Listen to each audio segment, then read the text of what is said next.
Mira clutched her worn rucksack tightly. Her knuckles showed white. The school trip. It was finally here. Everyone else seemed so excited, shouting, screaming with laughter. Mira just stared out of the window. The grey sky matched her mood.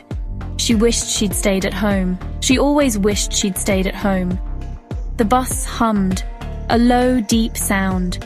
It was full of noise, happy noise. Liam and Jack were throwing sweets, catching them in their mouths, or trying to. Sarah and Chloe were singing a pop song, off-key. Mr. Harrison, the teacher, just smiled. He tapped his foot to their awful singing. Mira watched them all, like watching a film she wasn't in. She pulled her hoodie further over her head. The journey started like any other. Houses flashed by, then shops, then fields, green fields, wet fields. Mira traced a raindrop on the glass. It zigzagged down, then another, a race of raindrops. She wondered if anyone would notice, if she simply wasn't there. Probably not. No one ever seemed to notice Mira. Suddenly the bus slowed.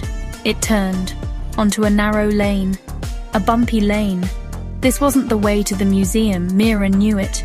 She'd looked at the map. The trees here were dark, twisted.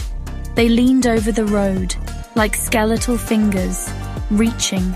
A shiver ran down Mira's back. A cold, unwelcome shiver. Something felt very wrong indeed. The lane grew darker, more overgrown. Branches scraped the sides of the bus, screech like fingernails on a blackboard. Mist began to curl around the trees, thick, white, choking mist. It swallowed the view. The happy chatter inside the bus faded, a little. Even Liam stopped throwing his sweets. He peered out of the window. His face, for once, was serious, worried. Lexi stood up. She was popular Lexi, always smiling, always surrounded by friends. "Mr. Harrison," she called out, "I feel a bit sick, and I really need the loo." Her voice was small, not like Lexi at all. The bus shuddered to a stop. The driver didn't say a word. He just sat there, staring ahead. Lexi pushed past Mira's seat, her bright pink coat a flash of color in the gloom. Lexi stepped off the bus. The mist swirled around her ankles. She hesitated for a moment. Then she walked towards the dark trees. Just a few steps. Mira watched her. Everyone watched her. 1 second Lexi was there. The next, gone, vanished, as if the mist had eaten her. Just like that. Poof! A minute passed. Then 2. Mr. Harrison called out, "Lexi? All sorted?" Silence. Only the drip, drip, drip of water from the trees. Mira felt a prickle of fear. Real fear. "She's gone," Mira whispered. The boy in front turned around. "Tom, who's gone?" he asked, his brow furrowed. "Lexi," Mira said. She went into the trees. Tom stared at her. "Lexi? Who's Lexi?" He looked confused, genuinely confused. "What are you talking about?" Chloe asked. She was sitting across the aisle, her bright lipstick usually so cheerful. Now it looked like a smear.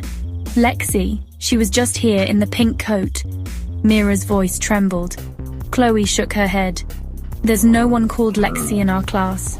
Are you feeling all right, dear?" Mr. Harrison asked. His smile was kind, too kind. It didn't reach his eyes.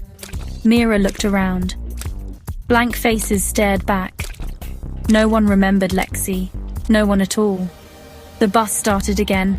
With a lurch, it rumbled deeper into the woods. The trees pressed closer, darker. Mira hugged herself. She was cold, so cold. Then Sam, who sat near the back, screamed. A short, sharp scream. Cut off.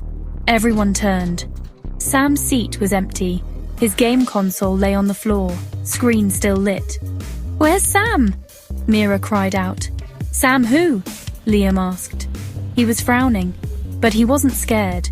He was just puzzled. "Don't be daft, Mira," Sarah said, not looking up from her phone. "There's no one named Sam here." Mr. Harrison chuckled. An overactive imagination, Mira.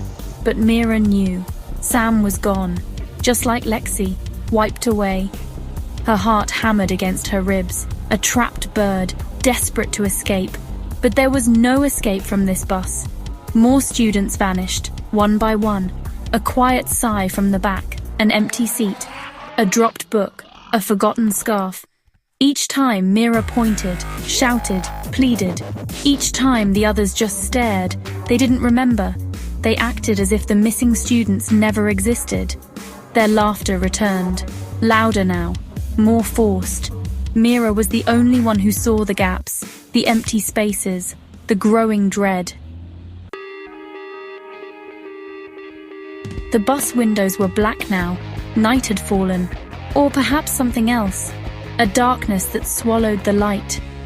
Mira could see her own reflection, pale, terrified, alone. The other students were still chatting, as if they were on a normal school trip, as if the seats around them weren't cold and empty. Mira wanted to scream, to bang on the windows, but what was the use? No one would listen, no one would help. Then she saw it, in the reflection, behind her own face, another face, small, pale, with sad, dark eyes, a girl. She looked about Mira's age. Her lips moved, no sound came out. But Mira understood.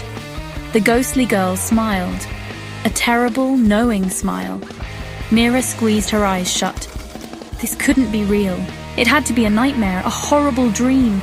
She pinched her arm, hard. Pain shot through her. She was awake.